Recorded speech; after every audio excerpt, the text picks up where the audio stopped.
Buenos días a todos y a todas. Es un enorme placer tener la oportunidad de poder presentar en este aula de Romeros del Hospital del Rey, en este magnífico Congreso Internacional sobre la Despoblación, al escritor Sergio del Molino Molina, que es, como todos ustedes saben, uno de los más importantes escritores jóvenes españoles y, como así ha aparecido reflejado en varios rankings, en varias publicaciones. Nacido en el año 1979, como todos ustedes saben perfectamente, Sergio del Molino se ha dedicado a dos campos fundamentalmente, ¿no? A su campo de formación inicial, el periodismo, y del periodismo ha ido basculando a la literatura, actividad esta última que se ha nutrido en gran parte de sus vivencias, de su vida como periodista. La novela y el ensayo han sido sus dos campos esenciales de trabajo en el mundo de la literatura. En este segundo ámbito, en el ámbito del ensayo, quiero destacar algunos trabajos que a mí, como historiador, me produjeron una enorme satisfacción, me hicieron descubrir algunos aspectos desconocidos, como el de Soldados en el Jardín de la Paz, que se trata de una investigación redactada casi en clave de reportaje periodístico que versaba sobre la presencia de una colonia alemana instalada en Zaragoza, la ciudad en la que reside en la actualidad. En el año 2011 publicó El restaurante favorito de Nina Han, que es una antología de crónicas y piezas periodísticas escritas en clave sumamente personal.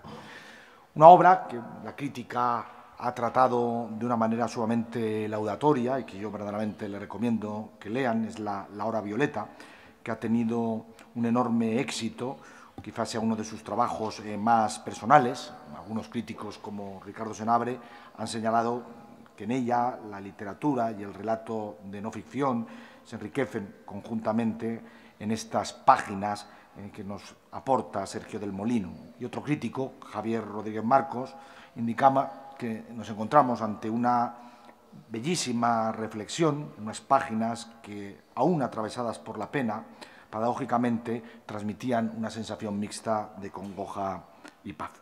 Pero hoy aquí Sergio del Molino llega a nosotros para hablarnos de uno de los temas de los cuales es un gran experto, y no solo un gran experto, sino que ha tenido la capacidad de ponerlo en el núcleo del debate general en España en los últimos años. El despoblamiento en España, de la realidad a la literatura, se titula la conferencia que a continuación vamos a escuchar de Sergio del Molino. Hace ya algunos años, bastantes años, 30 aproximadamente, tuve la oportunidad de asistir a la conferencia inaugural de la Universidad de Valladolid, dictada por un llorado catedrático de Geografía Humana, el ilustre don Jesús García Fernández, una conferencia en la que hablaba con el título de Castilla entre la percepción del espacio y la tradición erudita.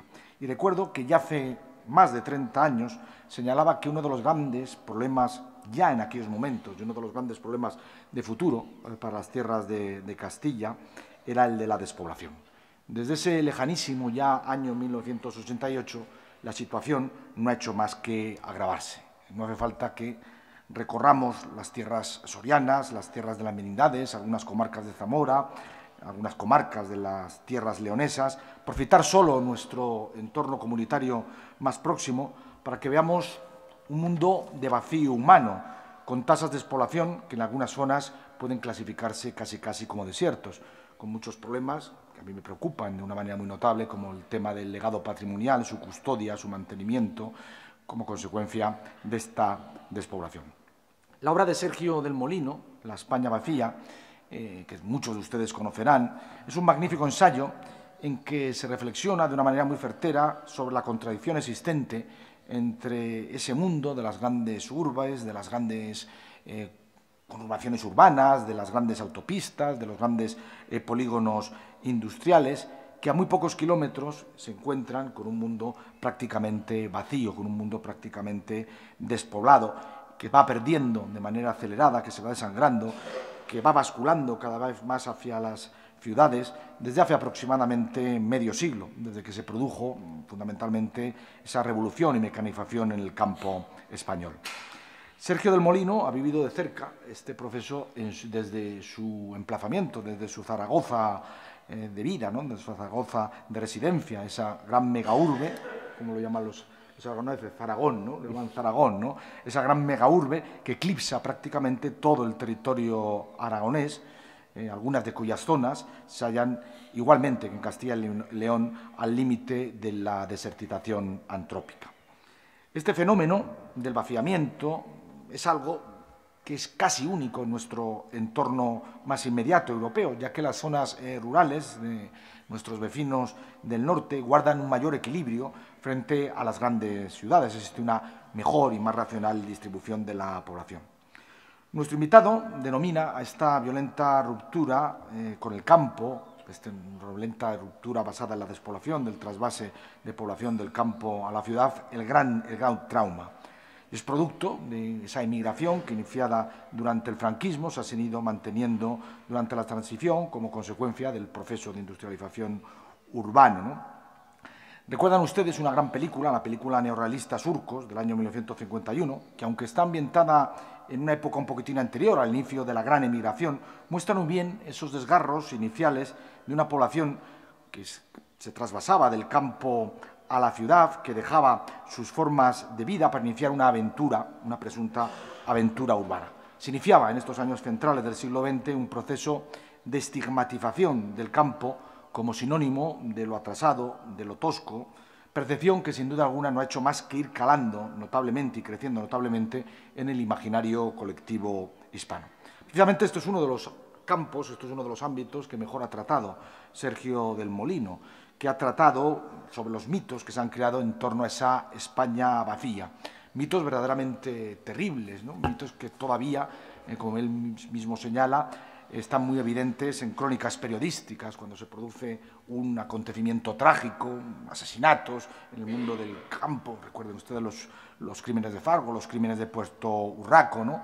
Pues siempre se trata de identificar, o se identifica de manera más o menos consciente, esos tremendos hechos, pues con un mundo atrasado, un mundo rural, un mundo bárbaro, un mundo donde también en muchas ocasiones se ha identificado con la pobreza extrema, desde épocas muy remotas. Recuerden el documental de las Urden, ¿no? Recuerden también pues, ese carácter que en muchas ocasiones tuvieron instituciones como la Institución Libre de Enseñanza, esa misión, entre comillas, evangelizadora, de ir repartiendo como migajas cultura en el campo, ¿no? O esa identificación que desde el siglo XIX se ha ido produciendo del campo como sede de la tradición, del inmovilismo frente a la ciudad, que es el ejemplo de la evolución social, de lo políticamente avanzado, de la evolución en todos sus extremos. Sergio del Molino indaga, y sin duda alguna en esta conferencia, en los orígenes de cada uno de estos mitos. En esta conferencia, sin duda alguna, dará muchas claves, ¿no? Reflexiona por qué estas construcciones míticas se siguen transmitiendo aún hoy en día, de manera más o menos evidente, generación tras generación. Obviamente, la España vacía no depende solo de estas cuestiones míticas ideológicas. También existen, como se está tratando a lo largo de las conferencias que se están dictando en esta aula, razones económicas, sociales, infraestructurales, de servicios, que a mi juicio son, en nuestros días, la causa esencial de esa despoblación de algunos territorios que están volviendo, yo me atrevo a señalar, casi a una situación parecida a la de aquellos siglos VIII y IX, en que buena parte del centro peninsular quedó despoblada. Aquella despoblación se fue subsanando lentamente con las medidas oportunas, como el establecimiento de repartimientos de tierras, cartas forales y el desarrollo de infraestructuras de comunicación y defensa. Salvadas, evidentemente, las distancias de más de 1000 años con nuestros días y adaptados a nuestros días, quizá debamos analizar cuáles son las medidas que se deben poner en marcha para impulsar un proceso de repoblación o, al menos, de parada en ese proceso de desangrado de población que se está desarrollando de una manera sumamente acelerada. No quiero extenderme más, porque sería una inconveniencia por mi parte y, sin duda alguna, todos ustedes están deseando escuchar pues, a Sergio del Molino, gran experto en este tema, cuya obra, magníficamente escrita, los que hemos tenido la oportunidad de leerla, no solamente admiramos el fondo, sino también la forma, el lenguaje claro, a la vez cargado de erudición, pero sin abusar de la erudición, que ha tenido la virtud de dar un toque de atención generalizado sobre un problema de décadas sobre el que creo que hemos estado muchos años de espalda. Muchas gracias, Sergio, y bienvenido a la Universidad de Burgos. Muchas gracias. Muchas gracias por esta presentación y Y bueno, gracias a todos vosotros, permitidme que os tutee, por venir esta mañana aquí a hablar de estos temas, de los que estamos hablando tantísimo y a los que yo me voy a referir, como venía en el título de la conferencia, desde un punto de vista quizá más lateral, pero que para mí es central, que es cómo dialoga toda esta cuestión de la despoblación, del vaciamiento, sobre todo de la relación de un mundo que en buena medida se ha perdido, que es el mundo campesino, quizá el mundo, no tanto el mundo rural como contrapuesto al mundo urbano, pero sí el mundo campesino entendido como una cultura distinta, alejada y que a veces, a menudo, había que traducir para la gente de ciudad, para los urbanitas, ¿no? Ese mundo yo creo que se ha ido perdiendo en buena medida, es un eco de lo que fue y en el mejor de los casos es una representación folclórica muchas veces de lo que ha quedado. Y esa relación que tenemos entre ese pasado, ese mundo rural que en buena medida pertenece a un pasado que ya no va a volver, y el mundo actual, es lo que me interesa a mí. Ese diálogo complejo es lo que me interesó desde el principio a la hora de escribir la España vacía. En la presentación has mencionado varias veces la palabra experto, cosa que yo no me considero experto. Yo, de hecho, escribo desde un punto de vista muchas veces que me indico como de diletante, al revés. Yo creo que un experto probablemente es alguien que vuelca su sabiduría en un libro, y creo que en este congreso habrá multitud de expertos, gente que sabe mucho de su materia y que es capaz de sistematizarla y de ofrecerla en libros, en artículos y en ponencias. Yo soy un escritor y creo que los escritores aportamos al conocimiento y aportamos al debate intelectual otra actitud y otra mirada. Y yo me considero alguien que necesita escribir para aclarar qué piensa de algo. No estoy cuando escribí La España vacía y cuando escribo cualquier libro, incluso los narrativos, no solo los ensayos, no estoy ofreciendo una visión de algo que he sistematizado mucho tiempo, sino que escribo por la necesidad de saber qué pienso acerca de eso, de un problema que a mí me inquieta, me intriga, no sé muy bien cómo manejarlo, me afecta en general de una manera profunda, íntima, y entonces la escritura es la manera que yo tengo de enfrentarme a ello, la manera que tengo de dialogar y de intentar ver cómo puedo saber algo más, sobre todo de la relación que tengo yo con esa materia con la que estoy escribiendo, que siempre, incluso aunque parezca que tiene un punto, que tiene una dimensión social, política, económica muy clara, siempre es una materia personal y que tiene que ver mucho con lo autobiográfico, siempre lo que escribo, y La España vacía también. Yo me he definido por eso, a veces sucede también, a la vez que sucede con la escritura, sucede con las entrevistas. A mí me hacen muchísimas entrevistas y en las entrevistas suelen preguntarte lo mismo siempre, ¿no? Y eso te da una ocasión, puedes desesperarte y ofrecer una respuesta encapsulada que ya te has aprendido de memoria porque ya sabes que va a venir la pregunta, entonces tú haces la misma respuesta siempre, que a veces lo haces de pereza, pero también esa reiteración te da la oportunidad de plantear respuestas diferentes y pensar realmente, intentar llegar a una teoría de por qué haces las cosas y cómo haces las cosas. Porque la escritura, en buena medida, es un proceso intuitivo. Al menos yo lo concibo así. O sea, hay gente que puede tener una obra muy pensada, muy desarrollada, muy decir, yo voy a tratar estos temas y lo voy a hacer así y cada año voy a desarrollar un tema de una forma y voy a escribir este tipo de libros y voy a hacer una obra muy consciente. Yo voy trabajando sobre la marcha, yo voy reaccionando a lo que la vida me va imponiendo y de una forma muy intuitiva, con lo cual reflexiono después sobre los libros que he escrito. Y con La España vacía también. Todo lo que he reflexionado y todo lo que sé de por qué escribí La España vacía lo he pensado posteriormente y sobre todo a partir de entrevistas o charlas como esta que me han obligado a reflexionar por qué diablos me senté una buena mañana y empecé a escribir hasta que al final me salió un libro, ¿no? Y una de las teorías, una de las hipótesis que estoy manejando ahora es que me estoy viendo a mí mismo como una especie de basurero o reciclador de la literatura. En el sentido de que a mí me interesan, me estoy dando cuenta de que a mí soy un escritor que recoge temas que generalmente todo el mundo desprecia, que no tienen prestigio, que no tienen el menor interés en general ni para el público, ni para los editores, ni para nadie.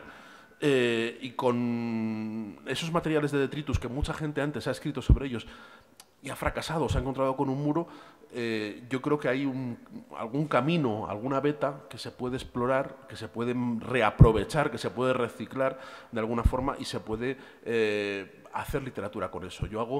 Por eso me considero como una especie de reciclador o alguien que hace croquetas de literatura. Hay gente que hace grandes guisos, grandes banquetes de literatura. Yo cojo los restos de esos grandes guisos y hago croquetas.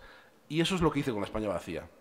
O sea, yo cuando me planteé hacer La España vacía, os contaré primero la génesis de ese libro y luego intentaré hablar un poquito de cómo la literatura ha ido cambiando esa percepción del mundo rural y de la despoblación.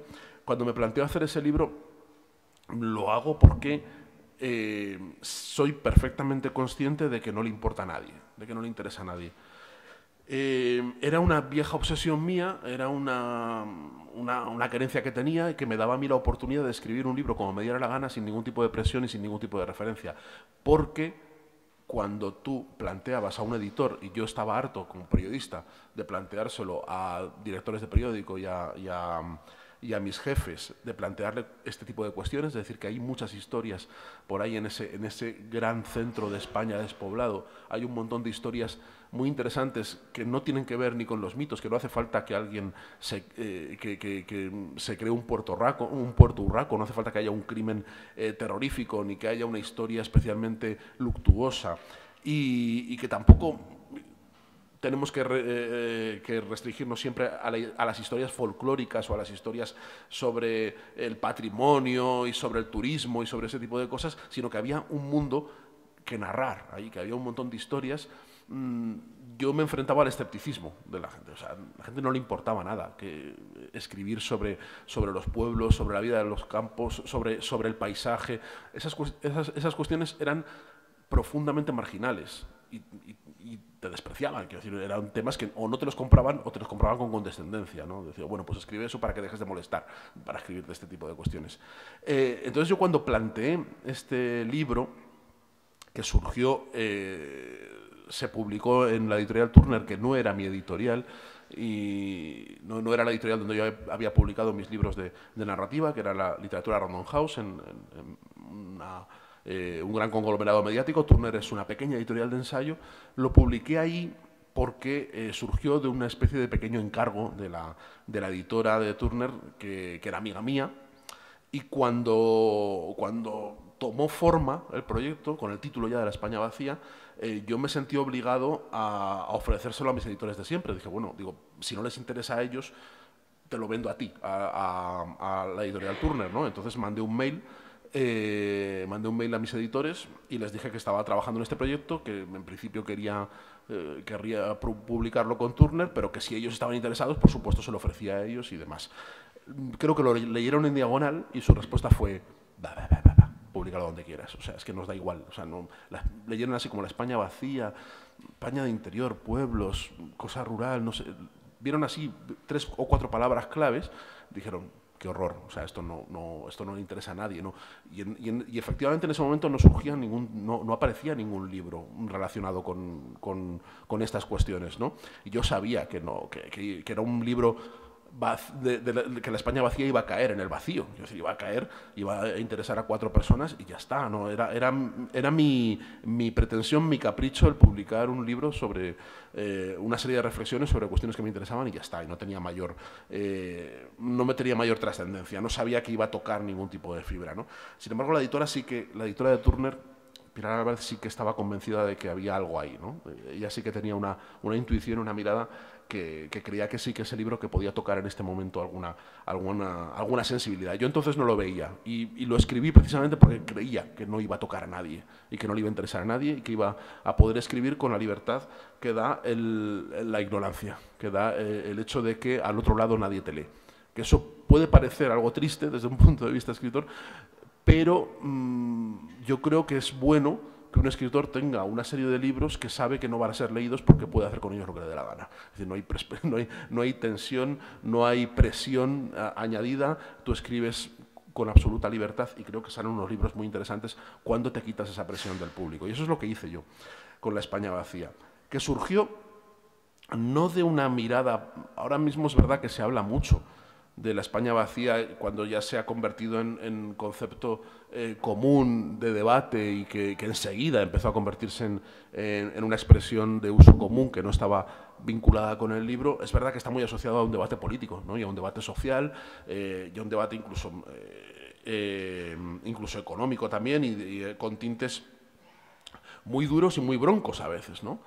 Pero mi planteamiento era exclusivamente literario al principio. Era una reflexión que quería ser profundamente literaria y el libro yo creo que es un ensayo profundamente literario. Es un libro que intenta explorar qué es lo que otros han escrito sobre el campo. Yo me voy a referir al campo siempre, ¿eh? A veces se me escapará mundo rural o ruralidades o cosas así, pero yo hablo siempre de campo porque lo rural o el mundo rural me parece que es un eufemismo que a veces abusamos demasiado de él, ¿no? En clave técnica. Y me gusta mucho esa palabra que tiene la sonoridad del campo. Quería dialogar y quería ver un poquito, reunir un puñado de lecturas y un puñado de reflexiones, pero desde un punto de vista literario, ver cómo funcionaba aquello, ¿no? Y todo tenía un origen en un libro anterior mío, porque es verdad que yo, a diferencia de muchos otros narradores que han escrito grandísimos e importantes libros sobre la relación entre el campo y la ciudad y el fin y la extinción de la cultura campesina, yo no tenía una relación directa. Yo no vengo del pueblo, no vengo de tener una infancia campesina, no tengo una relación íntima con un pasado en una casa solariega, ni... Yo he crecido siempre o en ciudades o en pueblos costeros, pero no tengo una relación campesina. No he labrado la tierra, no he tenido un padre agricultor, no es como Muñoz Molina, por ejemplo, que sí que viene de una familia de labradores y que ha mamado mucho y que de verdad él a veces incluso... su suegro, el suegro de Muñoz Molina, dice que qué pena que se hiciera escritor porque el campo ha perdido un grandísimo labrador, ¿no? Que podía haber sido. Yo no vengo de esa cultura, no vengo de esa tradición, pero sí que es verdad que tenía una historia que conté en un libro anterior, en el libro inmediatamente anterior, La España vacía, que era un libro que se titulaba también con esa vocación de intentar pasar inadvertido, se titulaba Lo que a nadie le importa. Y es uno de los peores títulos que le he puesto a un libro porque... Aunque es verdad que ahora sí que es un libro que ha encontrado lectores y que va reeditándose constantemente y que, en fin, que ha remontado mucho la desidia del principio, la gente se tomó muy en serio el título al principio y no le dio ninguna importancia y pasó olímpicamente. Es lo peor que puedes hacer. Dice, lo que a nadie le importa. Dice, pues si no te importa a ti, pasamos. Entonces la gente pasó bastante de ese libro. Luego es verdad que sí que ha encontrado su núcleo de lectores y sigue, y hay incluso algunos críticos que consideran que es mi mejor libro, cosa con la que yo estoy en profundo desacuerdo. Pero era un libro que era muy importante para mí en ese momento. Y era un libro que trataba de la relación con mi abuelo materno. Y mi abuelo era una persona peculiar y muy normal al mismo tiempo. Yo lo narraba lo elegí para narrarlo porque era alguien que me parecía que era muy representativo del español medio del siglo XX, ¿no? Y a través de su vida, a través de una vida gris y una vida de silencio, sobre todo hecha de silencios, y de silencios traumáticos vinculados sobre todo con la guerra civil, creo que a través de su vida narraba también el país y narraba también la relación que los que no hemos vivido, los que no vivimos la guerra, pero sí que es verdad que hemos crecido bajo su enorme manto o sus nubarrones, cosa que yo creo que en España es imposible de escapar, pues teníamos con el país. Me permitía hacer un juego, creo que muy interesante, ¿no? El tomar su vida y dialogarla con la mía. Hacía un juego literario que no era solo una biografía suya, sino también la relación que yo tenía con él después de su muerte. Y mi abuelo era alguien que fue empleado del Corte Inglés cuando era una tiendina de unos asturianos en la calle Preciados, era de las primeras plantillas que tuvo el Corte Inglés. Y se jubiló como empleado del Corte Inglés. Él estuvo desde nada más terminar la guerra, desde el año 40 hasta su jubilación, trabajando en el Corte Inglés en Madrid, en Preciados. Y entonces era de los que, del grupito que el fundador del Corte Inglés pues les tenía especial cariño, porque eran los que le habían acompañado desde el principio. Y cuando se jubiló, mi abuelo, le dieron lo que nosotros llamábamos los millones del Corte Inglés, que era un complemento a la jubilación, un plan de pensiones, que mi abuelo, como desconfiaba mucho de los bancos, lo metió todo en una bolsa de deportes, y iba con la bolsa de deportes, que era la bolsa de los millones en la familia, iba por ahí de un lado para otro, que yo creo que iba menguando, porque cada uno que se acercaba a la bolsa cogía como 5.000 pesetas para hacer cualquier cosa. Yo creo que los millones iban menguando, iban desapareciendo sin que se diera cuenta mi abuelo. Él empleó una parte de ese dinero que se mantenía como un saco de los gnomos estos de final del arco iris, ¿no? Como las ollas estas de oro que tienen, dedicó una parte a comprar una casa en un pueblo llamado Ubierca, que está en la provincia de Zaragoza, en un lugar muy fértil, muy bonito, muy cerca de Calatayud, muy poblado desde los romanos, con mucha herencia romana también, y que es el pueblo donde él nació. Una pequeña aldea de apenas, que ahora tiene el último censo 60 habitantes y va cuesta abajo, con lo cual estarán ahora mismo viviendo unos 20 realmente, no llegarán, y es un pueblo que va a desaparecer, que ha ido perdiendo población y va a desaparecer dentro de probablemente una generación, no le quedará mucho para la extinción a ese pueblo. Y ese pueblo es donde nació mi abuelo, pero mi abuelo nunca vivió en ese pueblo, porque era el pueblo de donde procedía su familia, donde habían nacido sus padres, mis bisabuelos, pero donde él nunca había vivido, porque sus padres ya vivían en la ciudad. Pero lo que hacían era, para no perder la vinculación con la raíz, con el lugar de origen, cuando mi bisabuela se quedaba embarazada y llegaba el momento del parto, viajaban al pueblo para que los niños nacieran en el pueblo y tuvieran la partida de bautismo del pueblo, tuvieran como un documento que les vinculase a la tierra, que les vinculase a ese pueblo en el cual ya no vivían y en el cual mi abuelo no vivió nunca.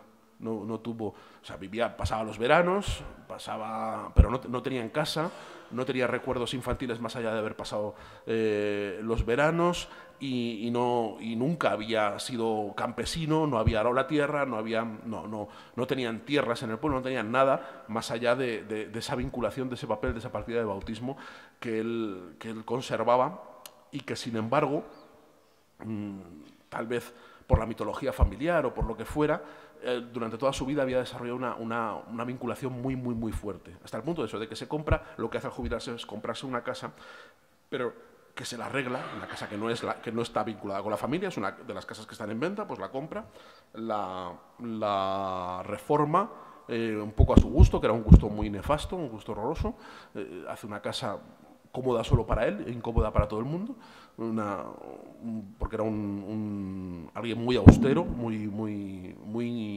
amante de la incomodidad, mi abuelo, y vemos que poco a poco va transformándose, va pasando cada vez más tiempo en esa casa, ya no solo los veranos, va pasando cada vez más tiempo, parte del año dentro de esa casa, y va transformándose en un campesino que nunca fue. De repente se compra una boina, empieza a llevar pantalones de pana, se compra una galleta, empieza a pasar mucho rato en el pollo de la puerta conversando con su amigo Miguel, que vive en la puerta de al lado y que sí que es un labriego, sí que es un campesino, y cualquiera que pasara por el pueblo y viera a mi abuelo le confundiría con un campesino del pueblo de toda la vida, alguien que ha estado toda la vida ahí, es un señor, pues eso, que ya se ha jubilado, pero que ha pasado toda su vida recogiendo peras y melocotones, ¿no? Cosa que era completamente falsa. Era un disfraz impostado. Él había asumido una identidad que no había vivido, pero que era muy importante para él.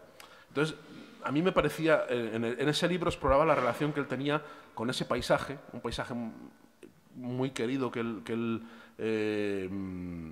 sublimaba mucho y que lo tenía muy idealizado, y tenía muy idealizado ese pueblo, y cómo él se había empeñado en contra de toda su biografía en pertenecer, en enraizarse en ese trozo de tierra, en ese trozo de paisaje rural, del cual solo le unía realmente una partida de bautismo, ¿no?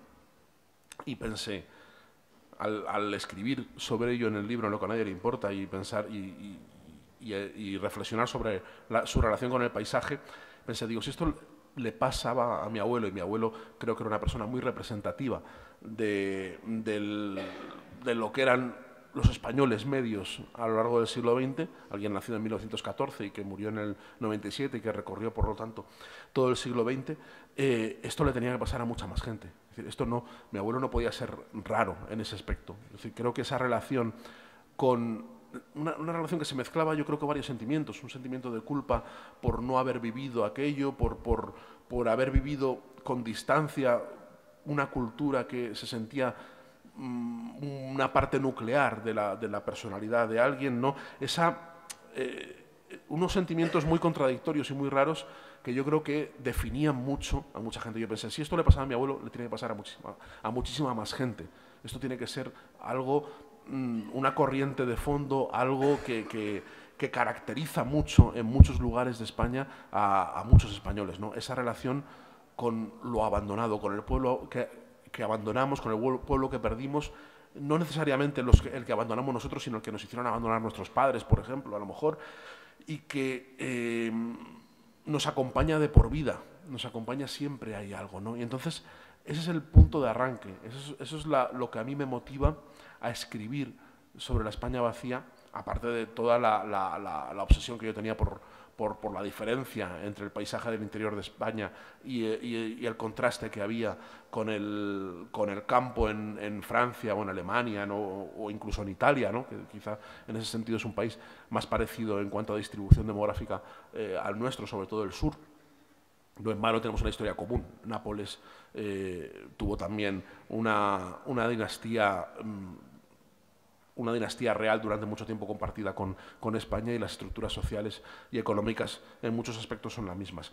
Ese es el punto de arranque, intentar explorar qué sucede, por qué es tan importante, por qué nos atrae tanto, o por qué hay tanta gente que le atrae tanto ese lugar perdido del cual incluso el discurso oficial parece que nos contaba que la gente fue saliendo pues casi encantada, ¿no? Fue dejando atrás ese terruño, ese pueblo donde no se podía vivir, donde solo había miseria, donde solo había la posibilidad de malvivir en una tierra que no producía absolutamente nada, y cómo fueron encontrando poco a poco en las ciudades, fueron encontrando, si no la prosperidad, sí por lo menos una vida más confortable y un cambio, ¿no? de un salto social. Y me preguntaba cómo había afectado, cómo relacionaba la literatura todo eso que yo en el libro llamé el gran trauma, que es lo que sucede en España a partir del año 59, que es el último gran éxodo rural, porque sabéis que éxodos rurales ha habido varios a lo largo de la historia, desde el siglo XVIII hasta hoy.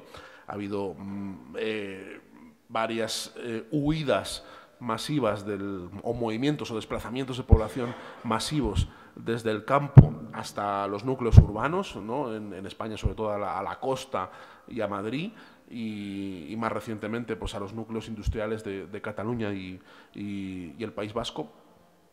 Pero el último gran éxodo rural, se produjo en el año 59. Y es un éxodo tardío porque los equivalentes europeos se produjeron bastante tiempo antes y sus efectos están mucho más diluidos, ¿no?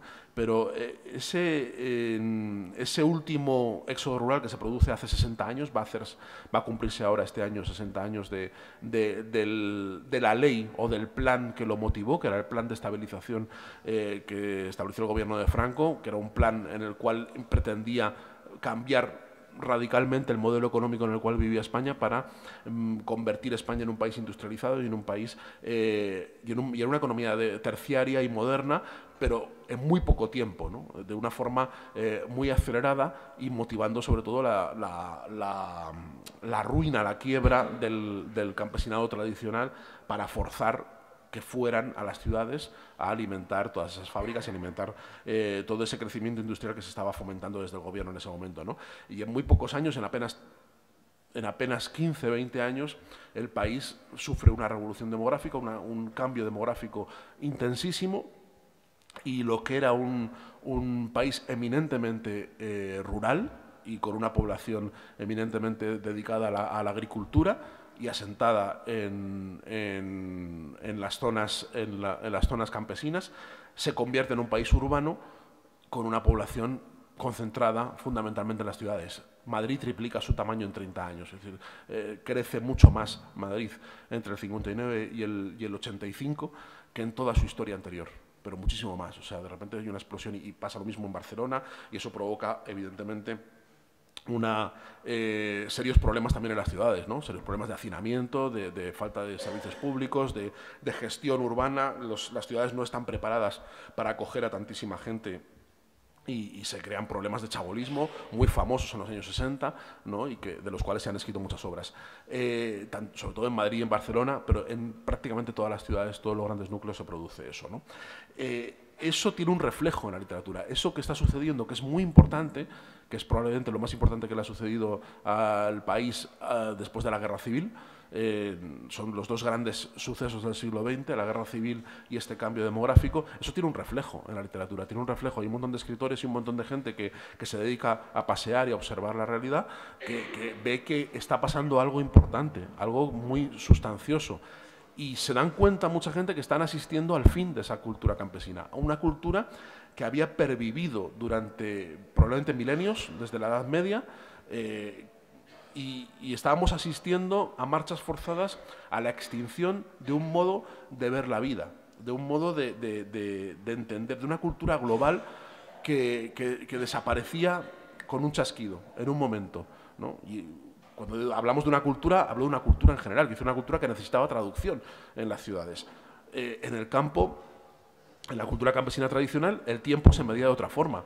El tiempo, el calendario tenía que ver con las cosechas, tenía que ver con los ciclos de la agricultura, con otros segmentos temporales y otras formas de relacionarse con el tiempo distintas a las de un calendario laboral puro y duro, que es el que rige en las ciudades, ¿no?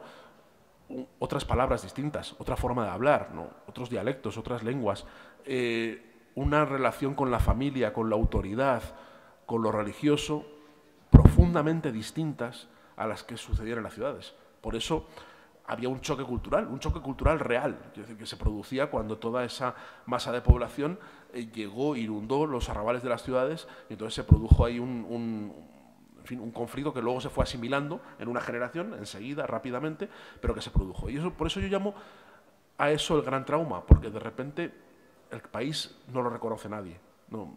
En 15 o 20 años España se convierte en un país extranjero para los que conocían el país antes del año 59. Es otra nación, otra sociedad, otra forma de moverse, otra forma de hablar, otra forma de relacionarse con el mundo, con las cosas y con la cultura, ¿no?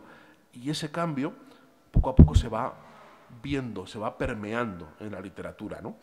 Y como no tengo mucho tiempo, no os voy a aburrir yendo al Quijote, ni siquiera a la generación del 98, a cómo Azorín y Unamuno hablaban del paisaje y ese tipo de cosas. Voy a centrarme mucho más en el presente, en cómo eso poco a poco fue calando. Al principio, desde la ciudad. Al principio yo creo que lo que hay es una mirada perpleja de los novelistas y de los cronistas acerca de cómo se han transformado sus ciudades. Y yo creo que hay dos novelas o dos autores, uno en Madrid y otro en Barcelona, que cuentan muy bien cómo se ha producido esa avalancha humana en la cual todavía estamos inmersos. Ese proceso de vaciamiento del campo que empieza en el año 59 sigue hoy vigente. Lo que pasa es que ha ido por cuentagotas y últimamente se está frenando un poquito más, pero nunca ha dejado de perder población el campo en favor de la ciudad en España, ¿no? Nunca se ha detenido. Lo que pasa es que ese crack, ese terremoto, no ha vuelto a suceder, evidentemente, ¿no? Ese terremoto inicial fue muy decisivo, ¿no?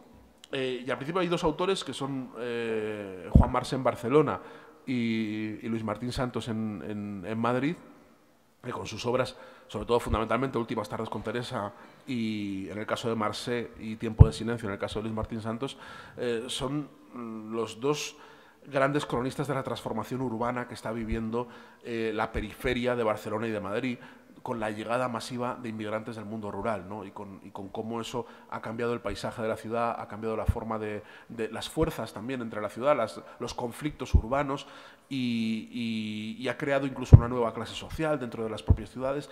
Y eso yo creo que esas dos novelas, hay muchas más, pero esas dos novelas yo creo que son muy representativas de cómo hay una perplejidad por parte de quienes viven en las ciudades, que de repente tampoco reconocen las ciudades en las que viven, porque han sido literalmente tomadas por cientos de miles de personas llegadas al aluvión, en avalancha, muchas veces pueblos casi enteros, como sucede en la periferia de Barcelona, donde hay bloques de pisos que estaban poblados por gente de un mismo pueblo, que prácticamente todos, venía uno y se llevaba a todos los primos detrás, y entonces había un bloque de pisos donde estaban todos los primos de un mismo pueblo. Entonces habían trasladado toda la estructura de su pueblo a ese bloque de pisos, ¿no? Ese cambio está muy bien contado en muchas novelas, está muy bien no solo contado, sino también estudiado, pero eso tenía otra cara de la moneda. Tenía la cara de las ciudades que se llenan y los pueblos que se vacían. Y ahí también empiezan a surgir con sordina, mucho más despacio, mucho más lento, empieza a surgir una literatura que empieza a contar también ese vaciamiento, ¿no? Que empieza a contar, y yo creo que dentro de los primerísimos cronistas de ese vaciamiento en los años 60, yo creo que destaca un castellano que es Miguel Delibes, que para mí es probablemente el mejor narrador o el mejor cronista, porque él era cronista también, de cómo esa cultura que él conoce bien, de salir por las mañanas a cazar, de salir de palpar y de aprender sus palabras y de aprender sus ritos y de aprender sus modales y sus gestos, se va poco a poco desvaneciendo, va extinguiéndose, ¿no? Y él, creo que en libros como por ejemplo El Camino, de sus primeras novelas, su tercera novela, mucho más que en los libros más tremendistas como Las ratas o Los santos inocentes, que son libros donde creo que hay mucha más conflictividad social y mucha más carga de crítica.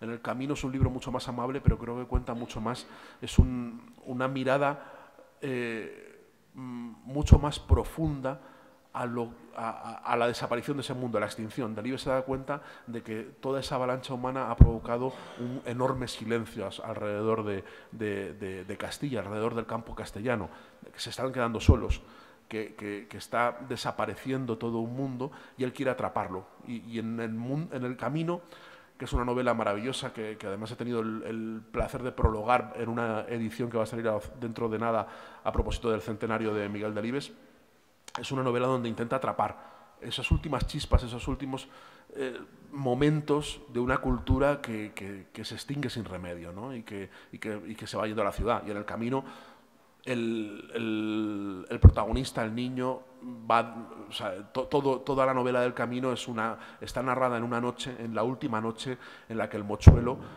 Daniel el mochuelo, el niño protagonista, está pasando en el pueblo, porque a la mañana siguiente se va a ir a la ciudad a estudiar y probablemente no va a volver nunca más que en vacaciones, ¿no? Y va a abandonar ese pueblo.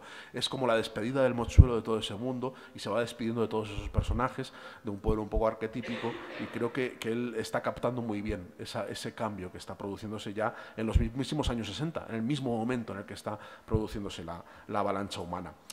A pesar de que El Camino tuvo muchísimo éxito y llegó, agotó enseguida muchas ediciones, ha vendido muchísimo y se convirtió desde el principio también en un texto escolar, en un texto que todos los alumnos enseguida leían. La literatura que intentaba explotar esa nostalgia por el mundo rural siempre se consideró en España, sobre todo a partir de la democracia, a partir de de la muerte de Franco segundona y casi molesta y casi garbancera, como es el insulto habitual que han prodigado los escritores más modernos hacia la literatura que se fija un poco en la vida de los pueblos y que se fija en ese vaciamiento que no ha gozado del menor prestigio. Lo peor que podía hacer un escritor ya en la democracia, ya en los años 70, en los años 80, era dedicarse a escribir sobre cuestiones de pueblo. Porque el cambio social que se produce una vez ya se ha asimilado a lo mejor el gran trauma y estamos ya en las ciudades hiperpobladas y demás, el cambio que se produce allí es de tal calibre que nadie quiere volver a mirar esos campos. De repente España entra en la OTAN, entra en la Unión Europea, el gobierno socialista moderniza ya socialmente lo que estaba modernizado económicamente. Además de la modernización económica hay una modernización social y cultural muy grande, y lo último que quieren es oír hablar del pasado, oír hablar de esos pueblos, oír hablar de esa cultura, de esa España que se considera casposa, que se considera negra, que se considera vinculada a lo peor, a lo más atrasado del país, de un país que está metido en una carrera por el progreso y que tiene el horizonte del año 92 con unos Juegos Olímpicos y una exposición universal que representan o van a escenificar como el éxito internacional de un país democrático, moderno y que mola un montón, y que nadie puede venir a fastidiarnos la fiesta recordándonos lo tristes que están los pueblos, la mala leche que tienen los campesinos y todas estas cosas que no nos preocupan ahora porque nosotros ahora somos modernos y somos yeye también, ¿no? Somos gente guay que no nos preocupan ese campo que hemos abandonado y que hemos dejado atrás por algo, ¿no? Y lo hemos dejado atrás para no volver a mirar, como la mujer de Lot, ¿no? Para no convertirnos en sal. Y sin embargo, en medio de esta euforia, que tiene mucho que ver con la movida, ¿no? y con la explosión de una cultura urbana, con los baby boomers. Sabéis que ha habido una explosión demográfica en los años 60, también motivada un poco por este cambio de modelo económico. Y en los años 80 llegan a la mayoría de edad y a la juventud todos los baby boomers. Y los baby boomers, lo último, que son los nacidos en los años 60, que en los años 80 pues tienen 15, 20 años, y lo último que quieren es que les cuenten rollos del pueblo de sus padres. Eso es cuestiones de sus padres, cuestiones de sus abuelos, cuestiones que no les afectan en absoluto y que no les llaman nada, que no les apelan. Y sin embargo, en el año 88 hay un escritor de León, de un pueblo llamado Begamián, que es un pueblo que ya no existe, que es un pueblo que desapareció para hacer un pantano, y que es un escritor que ha tenido un éxito bastante notable en la editorial Alfaguara y que es uno de los que está de moda. Es un escritor que le van a adaptar las novelas al cine, es un tipo que funciona muy bien y que decide entregar a su editor una novelita mínima, pequeña, que cree que no va a vender nada, que no le va a reportar nada y que además provoca las burlas inmediatas de sus amigos escritores, que se titula La lluvia amarilla. Esto en el año 88. Es una novelita narrada por el último habitante de un pueblo del Pirineo que ha quedado vaciado, ha quedado completamente desaparecido, y es el último habitante que cuenta su vida en un pueblo que ha sido abandonado por todos, ¿no? Y su vida con los fantasmas, con su mujer ya muerta, con todos los que han ido desapareciendo. Una novela rara para el momento, en un momento en el cual nadie, en el año 88, nadie se le ocurría hacer una novela rural. Y sin embargo, esa novela, que él escribe un poco sin ninguna fe y contra toda la corriente y contra el ambiente literario de su época, penetra de una forma brutal, provoca un cambio de percepción. De repente, esa novela conecta de una forma muy profunda con miles y miles de lectores. Y se produce algo inexplicable, que el propio Julio Llamazares, que es el autor, no sabe por qué sucede, ¿no? ¿Por qué ha sucedido esto? Y creo que la explicación es bien clara en ese momento. Sucede porque hay un montón de españoles silenciosos, de la generación que ha abandonado esos campos, que no reconoce el país en el que está viviendo, que no reconoce esa carrera alocada hacia el progreso, hacia unas metas de modernidad que comparte en buena medida, pero que piensa que ha dado la espalda demasiado pronto y demasiado rápido y con demasiada violencia a toda esa parte del país a la cual se sienten muy ligados y muy unidos. Y la novela se convierte en un exitazo que cambia radicalmente la percepción que tenemos sobre ese vacío, ¿no? No me voy a enrollar mucho más porque creo que ya acabamos enseguida, y si no luego creo que se os va descuajeringando toda la programación del Congreso. Pero os diré que hay un cambio, solo un apunte muy breve de un par de minutitos, si me permitís, que es el cambio que se produce con mi generación. Julio Llamazares pertenece a una generación, como le pasaba a Muñoz Morina, que también ha escrito mucho sobre esa memoria campesina, de escritores que asistieron, que guardan una memoria personal de esa cultura campesina, porque han nacido en ella, porque nacieron en ella, porque nacieron en esos pueblos, porque sus padres han sido campesinos, porque conocen de primera mano ese mundo que es el suyo. Cuando están hablando de esos pueblos, cuando están hablando de esas ficciones, están hablando de sí mismos, están hablando de algo que les importa mucho.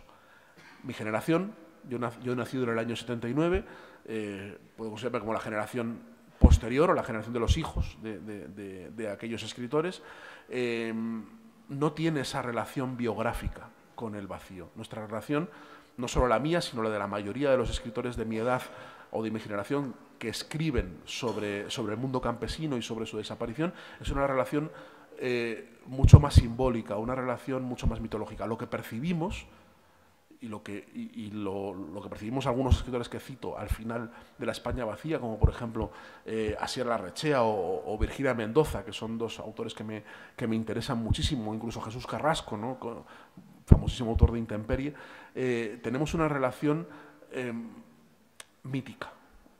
Percibimos que esa cultura campesina ha desaparecido y que esa cultura campesina ha sido muy importante en nuestra identidad como país y en nuestra identidad como persona familiar también. Y remito de nuevo a mi abuelo, ¿no? Esa imagen de mi abuelo, claro, para mí es muy importante. Es parte fundamental de lo que soy, de lo que me ancla a mi familia, ¿no?, y lo que me explica como persona. Pero no es mi vida, no es mi historia, es la historia familiar que ya he heredado. Son mitos con los que tengo que relacionarme de una forma ya muy distante, ¿no? Entonces lo que hacemos es buscar, trazar esas mitologías con distancia, desde una perplejidad, la perplejidad que viene de una paradoja. El hecho de que las percibimos como algo muy íntimo, algo muy nuestro, algo que tiene mucho que ver con nosotros, pero que a la vez no entendemos, porque hemos perdido la ligazón que nos unía a ellos. No tenemos esa ligazón personal. Entonces, esa cultura campesina, en buena medida extinta, para nosotros nos suena chino. Es algo que nosotros hemos sido educados en la cultura americana. Es decir, nosotros entendemos la tele americana, entendemos el equipo A y entendemos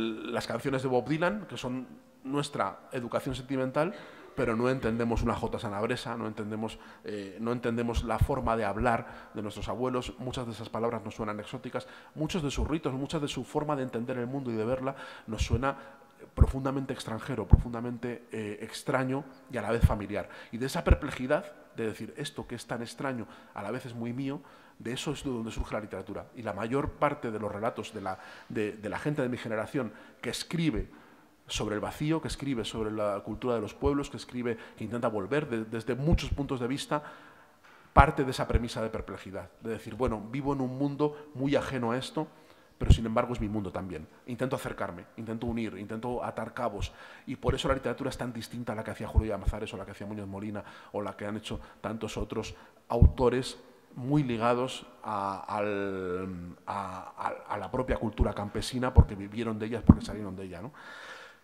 Hablaría muchísimo más, estaría toda la mañana, pero creo que tenéis más gente aquí en el Congreso. Así que solo me queda animaros a que descubráis. Ahora mismo han salido de la madriguera, del armario, de la clandestinidad. Han salido un montón de narradores preocupados, obsesionados por la memoria y por la cultura del campo y rural, y os animo a descubrirlos, porque están accesibles, porque están reeditados y están editados. Y hasta hace apenas 5 años era prácticamente imposible encontrarlos. No aparecían en ninguna editorial, no se les hacía caso, no estaban en ningún sitio, y eso ha cambiado radicalmente ahora mismo, y os invito a explorarlos porque creo que tienen cada uno un discurso muy interesante y una relación muy intensa con algo que se nos escapa entre los dedos y que va mucho más allá del debate coyuntural político que estamos viendo constantemente sobre la España vacía y la despoblación. Así que nada, muchísimas gracias, de verdad. Gracias.